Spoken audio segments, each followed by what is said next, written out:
참 좋으신 하나님 아버지 감사합니다.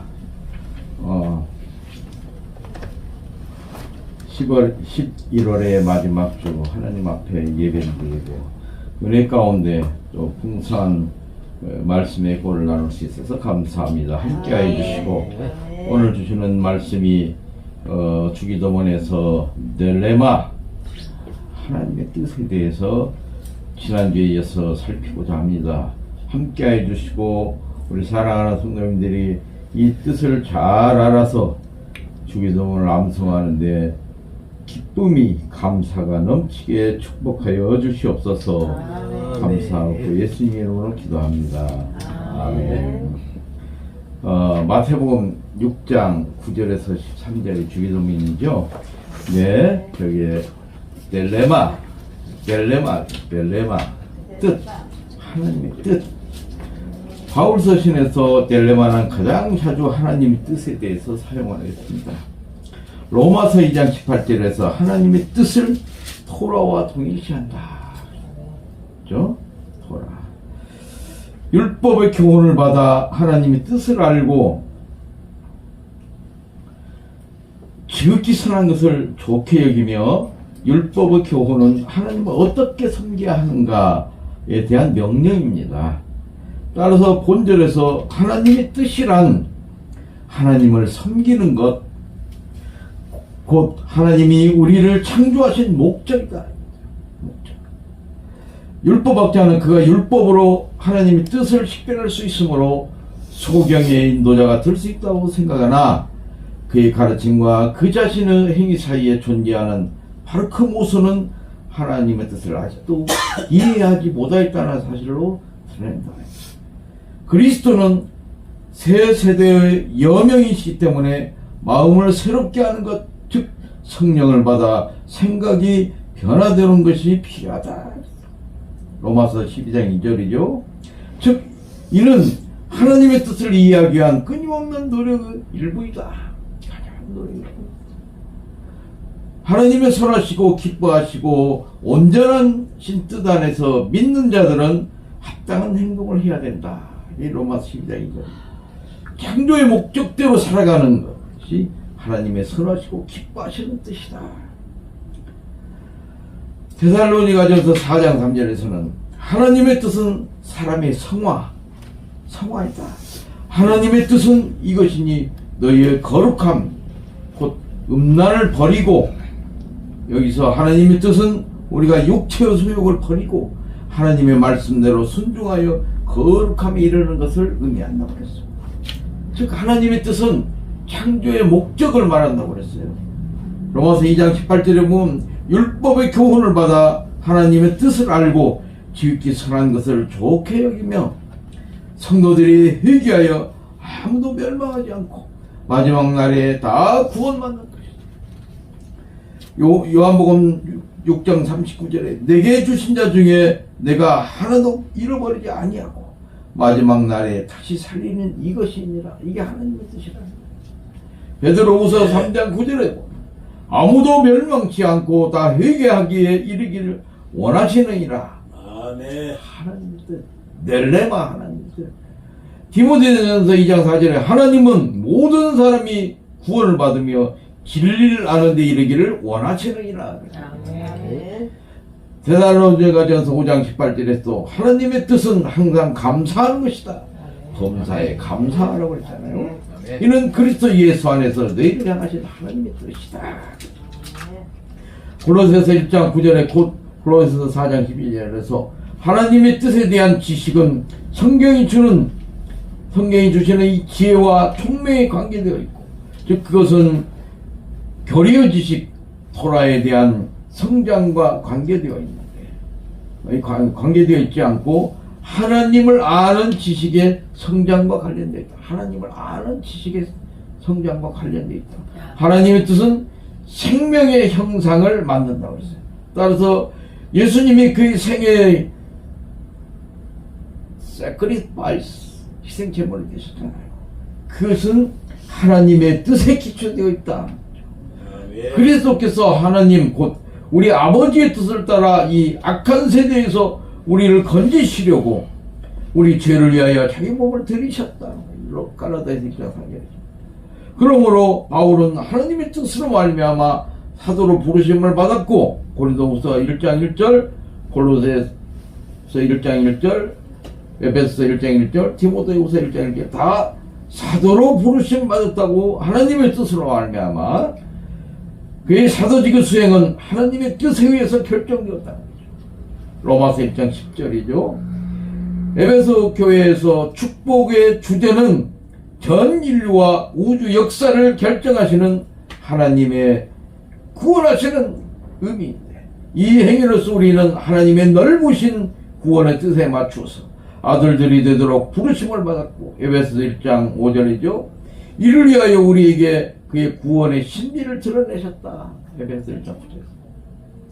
왜냐하면 모든 만물이 그의 안에서 하나로 통일되게 하시는 것이 그 뜻이기 때문이라고 에베소 1장 10절에서 말씀하고 있습니다.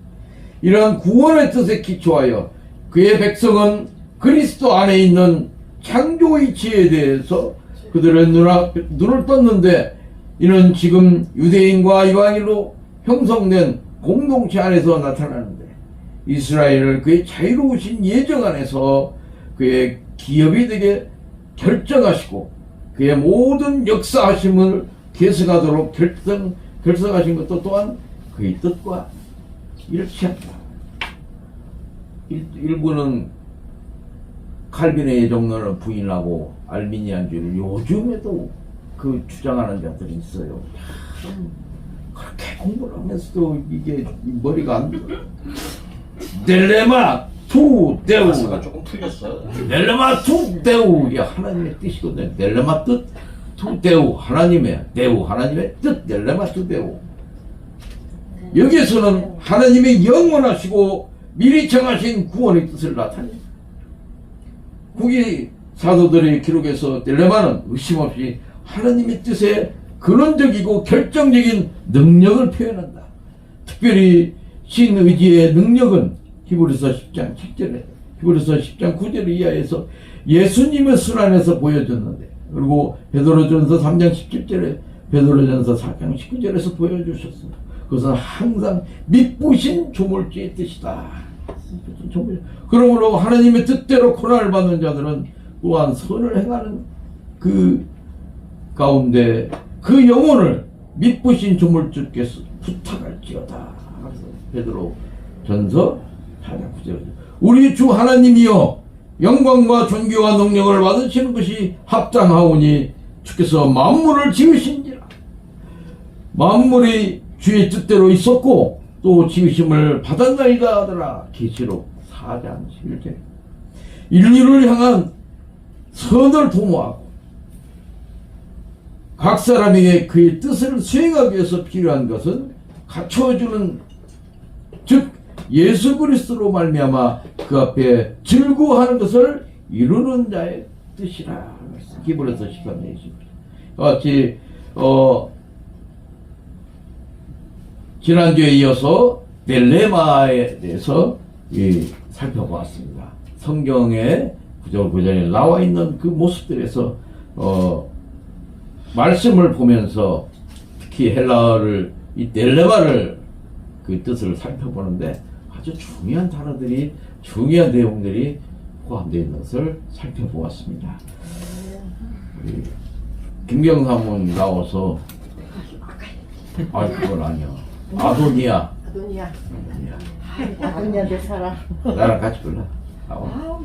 뛰었어요. 아이고, 좋습니다. 박수. 뭔가 되네. 뭐가 돼? 그냥 내가 부를게. 이제 따라서 옆에서 입만 뻗쳐. 목사님들한테 아도니아 내 사랑. 시작해 눌러.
두 증인을 말씀드렸잖아요. 두 증인은 헬라어로 니신, 마르티신, 니신, 마르티신 거죠. 두가 둘이거든요. 니신, 마르티신, 두 증인. 근데 그게 관사가 하나 붙어야 돼. 두 티신, 두 마르신. 두 마르신. 할렐루야. 살아계신 요 하나님 아버지 감사합니다. 오늘 딜레마에 대해서 다시 한번 살펴보았습니다. 아버지 함께해 주시고 하나님의 뜻은 항상 감사하라고 감사하며 선하신 하나님의 뜻 가운데 풍성한 삶을 누릴 수 있도록 축복하여 주시옵소서. 감사하고 예수님의 이름으로 기도합니다.